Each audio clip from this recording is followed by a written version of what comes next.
Sir जी हम अगर बोलेगा हमारे यहाँ फिर कैसे ডাল লেক বা ডাল হ্রদে এলে এই যে ডাল লেকে যে ফ্রুট চাট এটা কিন্তু মিস করবে না কেউ।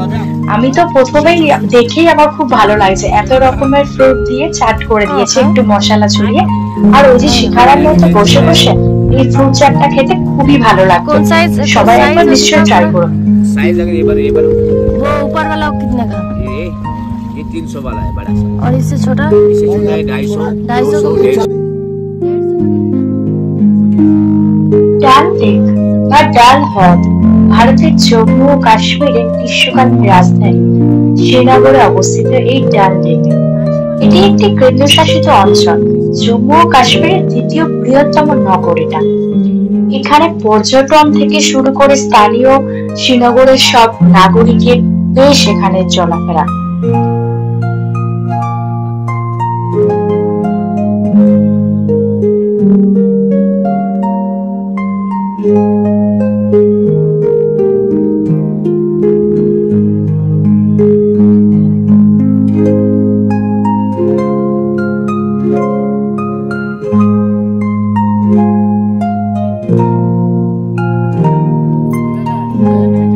दादा को कभी खुश नहीं कर सकते, दादा अलग ही। আমরা আছি এখন Nehru park. Nehru park Nehru park, হ্যাঁ।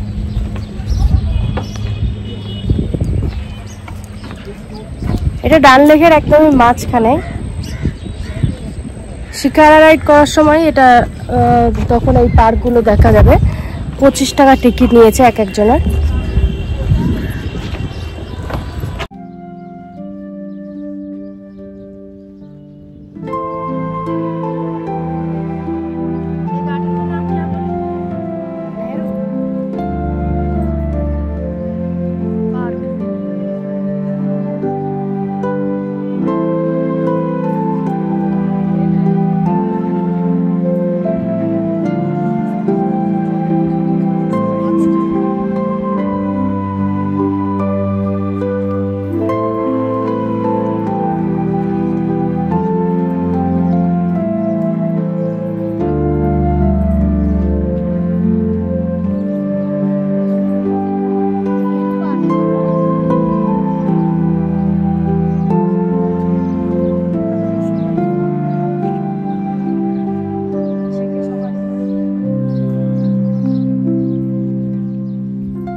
ফটো তুলে দেবো।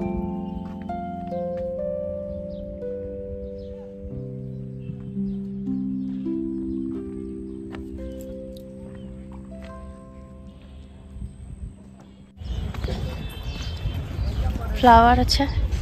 এটা কি গাছ? এই গাছগুলোর নাম জানি না। গোলাপ ফুল আছে, এটা গোলাপটাই চিনি, আর কিছুই চিনতে পারছি না। এটাও গোলাপ। এখানে গোলাপ গাছ প্রচুর।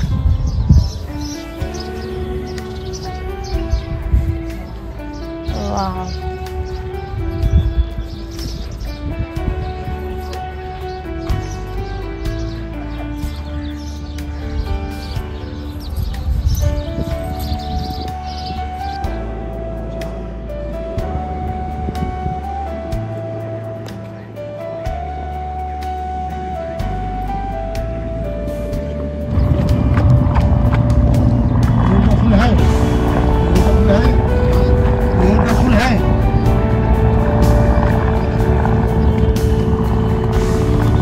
এখানে চা পাওয়া যায়, স্যান্ডউইচ, লেমন সোডা, কফি, এসব बहुत कुछ। আমার তো জল খাবো।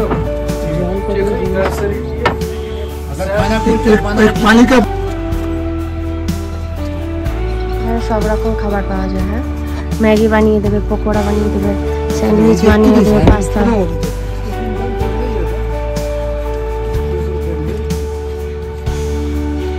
জলের মধ্যেই দোকান, সব জলের মধ্যে সব রেস্টুরেন্ট।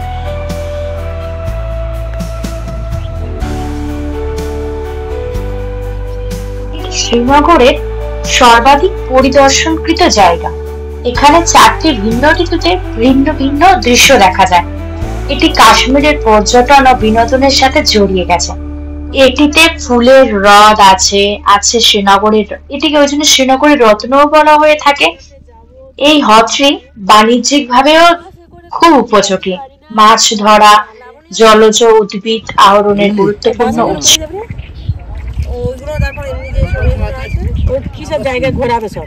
ओ अच्छा, अगस्त में आते हैं फ्लावर, अभी फ्लावर नहीं मिलेगा। প্রায় 15 কিলোমিটার পাড়টি এটি একটি বীথিকার সাথে সারিবদ্ধ মুঘল সাম্রাজ্যের বাগান, প্রমোদ উদ্যান, বাসযোগ্য বজরা সরাইখানা দ্বারাই বেষ্টিত।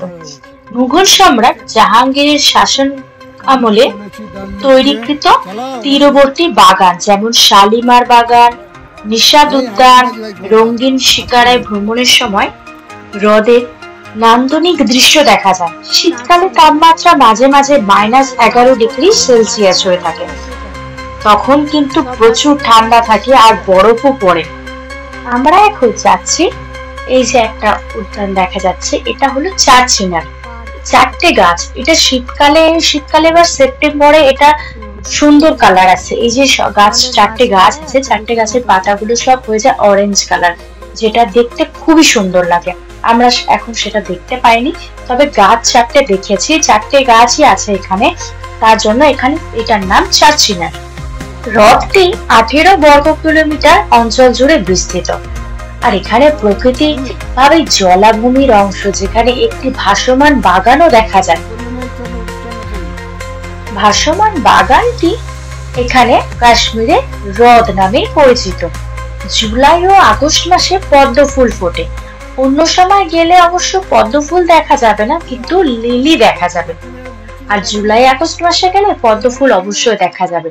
আর হ্রদটি বাঁধ দ্বারা 4টি অববাহিকায় বিভক্ত, যেমন গড়িবল, লকুতদল, বটদল ও নিগিনন।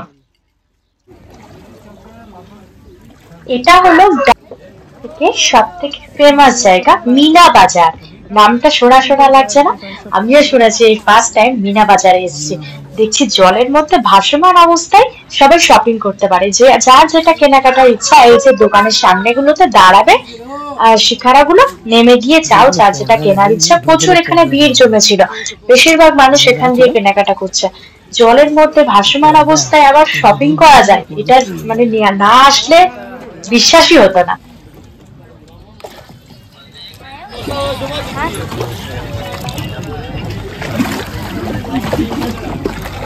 লকুতদল ও বটদল উভয়ের মাঝে একটি দ্বীপ আছে, যেগুলো রূপলঙ্ক ও সোনালঙ্ক নামে পরিচিত। ঘুরে কাটা চলে এসেছি আমাদের হাউস বোটে। কি সুন্দর দেখছে, জলের উপরে ভাসমান অবস্থায় হাউস বোট। আমরা এখানেই রাত কাটিয়েছি। সকালবেলা ঘুম থেকে উঠে যে সামনে পাহাড় দেখতে পেয়েছি, বাস চোখটা ওখানেই, মন চোখ সব ভরে গেছে, যে মনে হয়েছে সত্যি কাশ্মীর স্বর্গ।